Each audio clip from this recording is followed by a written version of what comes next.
Thank you, everyone. Let us give a big hand to our outstanding young exhibitors today.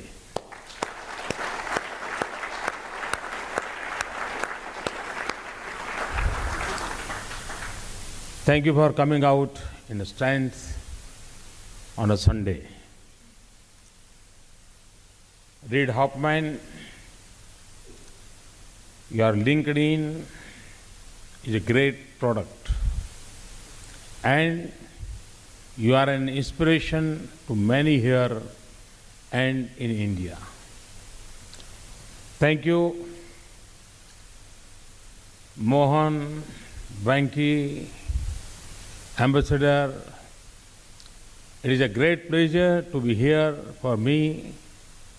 This is a special event because the idea of startups is close to my heart. You are likely to wonder why, because governments and national capitals are supposed to stop or slow things down, not start them up.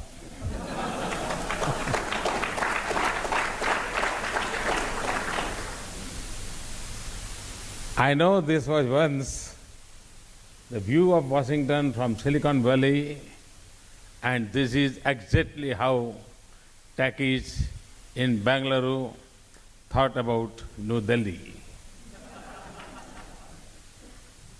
And I know that many of you think that the only problems that have not been solved are the ones for which you have not written the apps yet. When I shifted to Delhi last year, I thought of my government as a startup.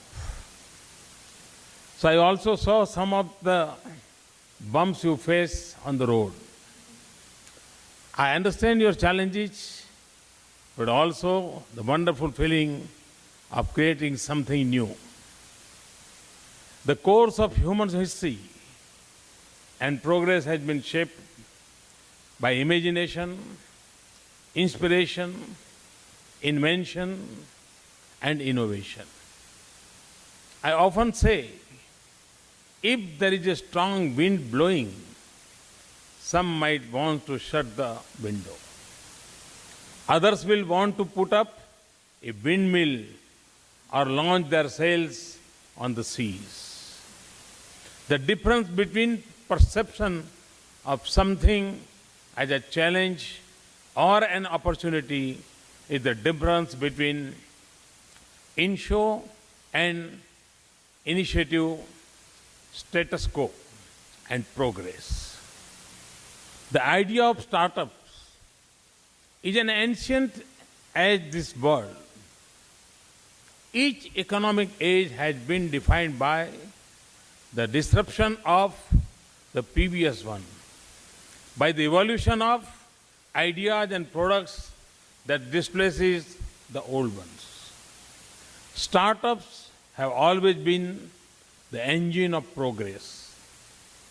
The mega corporations of today were startups of yesterday. What is different now is that the digital age has created a fertile new environment for startups.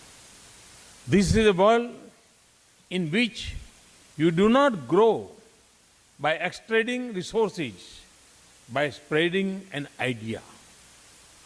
More than the creator, it is the consumer who discovers applications. Today, the startups defy the natural rates of growth. An idea can become a global name within a year. Customers can multiply at the rate of millions, employees at the rate of thousands, and valuation at the rate of billions. The convergence of technology, integration across drives, fields, distributed architecture, and people willing to back an idea have opened a new world for enterprise. This ecosystem was born in the Silicon Valley. No community is shaping our world as much as the one on this Californian coast. It is not just big names, but small firms that are fashioning every day new ways in enrich human life with the joy of artists and creators.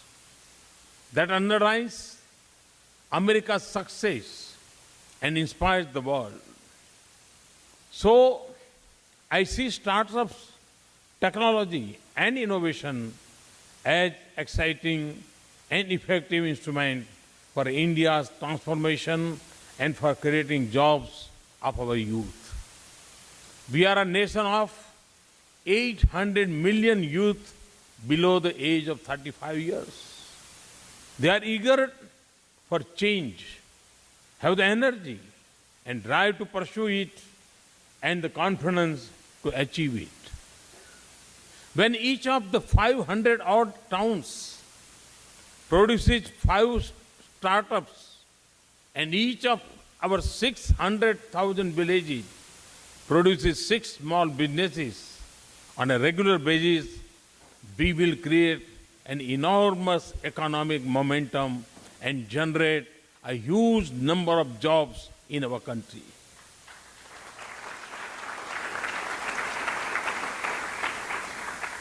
India's own ecosystem of startups is evolving rapidly. It is driven by the energy, enterprise, and innovation of our youth. We have a huge market with rapid growth and untapped opportunities in every sector. We now have the institutions, incentives, and interest for new ventures. We have incubators, accelerators, and investors willing to back an idea and assume risks. India has woken up to the potential of startups ventures with great enthusiasm and energy. In the past few years, they have grown rapidly. We have here an outstanding group of startups from India. They are applying technology to transform healthcare, education, clean energy, security, financial inclusion of the poor, and access to clean water. Our startups represent not just commercial success stories, but are powerful examples of social innovation. The pace at which people in India are taking to digital technology defies our stereotypes of age, education, language, and income. There are nearly 1 billion people with cell phones in India. Smartphones and internet users are in hundreds of millions, growing at high double digits. The scale of India's development need is huge, and the need to achieve it is urgent. We cannot simply continue on the traditional paths of development. This is the vision and the spirit behind Digital India, which I spoke about last night. To use technology to transform governance, empower our citizens, eliminate barriers to opportunities, deepen social change, impart scale and speed to development, improve delivery of services, design affordable products for the poor, customize services for specific groups, and build a more sustainable future for our planet. Startups will have an important role in achieving our vision. From creating infrastructure to providing services, from manufacture of products to human resources development, From supporting governments to enabling citizens and promoting digital literacy, Digital India is a vast cyber world opportunities for you.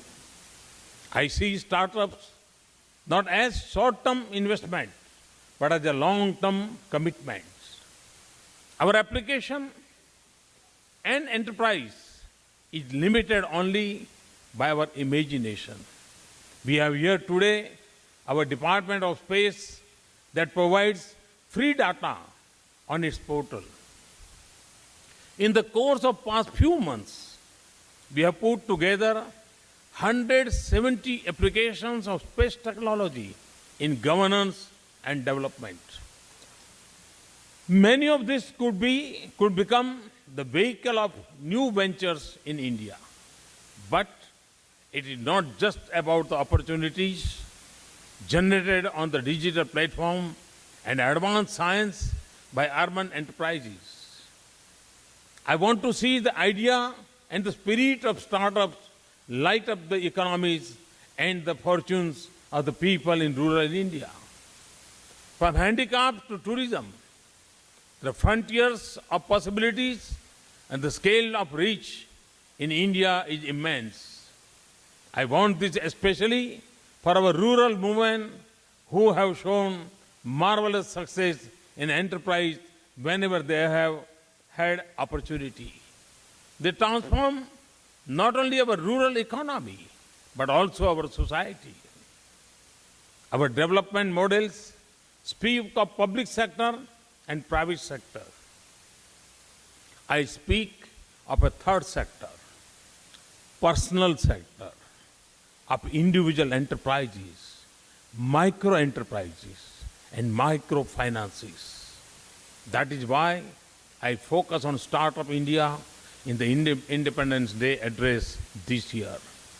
We are launching schemes that will support our mission, and I assure you that they will not trap your creativity in long government procedures. One is the Atal Innovation Mission, after former Prime Minister Atal Bihari Vajpayee ji, to promote innovation. Another is Setu, which means bridge in Hindi, self-employment and talent utilization. This will be an incubation and facilitation program. We are also setting up an electronic development fund to support design, development and launch of new products. We are reforming our regulations and processes and making it easier to start and do business in India. We are making our digital infrastructure and services accessible and affordable.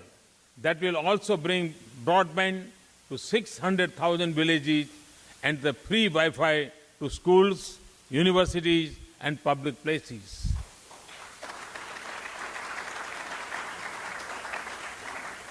We are also giving the highest importance to data privacy and security, intellectual property rights, and cyber security. So Make in India, Skill India, and Design India will create a surge of opportunities. So friends, as we thought of startups, it was natural to choose Silicon Valley for our first overseas event.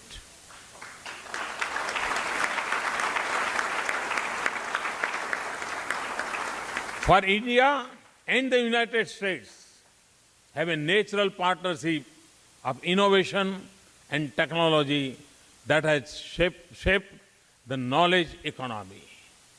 I am told that Indians account for 15% of startups here. Hundreds of thousands of Indian professionals here and in India are contributing to the global success of US enterprise. Many are leading them today.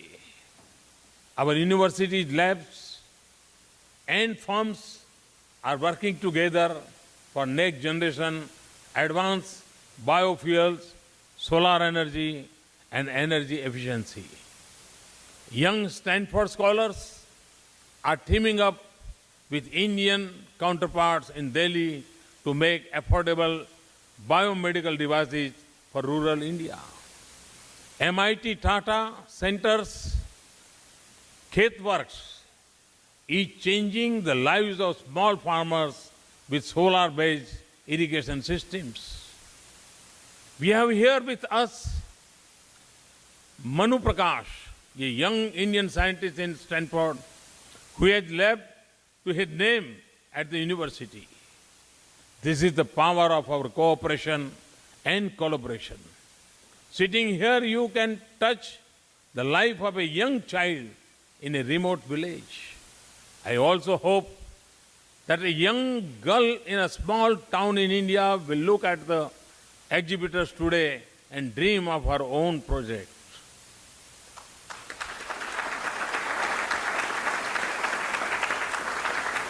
And someone in Mumbai or the Bay Area will be the angel to her dreams. This is the possibility. This is the possibility of the digital bridge to connect distant lives and change fortunes and future. This is the potential of youth and innovation. It can ignite a partnership between India and the United States, which can advance prosperity in our two countries and give new content to our strategic partnership. It can enable us to lead in the digital century and find solutions to enduring human problems and emerging global challenges. I'm delighted to see so many new partnerships formed today. I'm honored to launch the Bharat Fund today, which stands not just for India, but also for better health, agriculture, renewable, and technologies. I'm delighted that Qualcomm announced a fund of $150 million for startups in India. I want to thank TIE for its valued suggestions for creating a more supportive environment for startups. I know you will succeed on the strength of your genius and enterprise, but when you need a helping hand or when you find hurdles in your way, we will be there for you. Let me thank NASSCOM, Indian Institute of Management, Ahmedabad, and TIE Silicon for this very special event. I am confident that you have inspired many young talents in India, launched thousands and new dreams, and shown the seeds of many India-US partnerships. Thank you very much.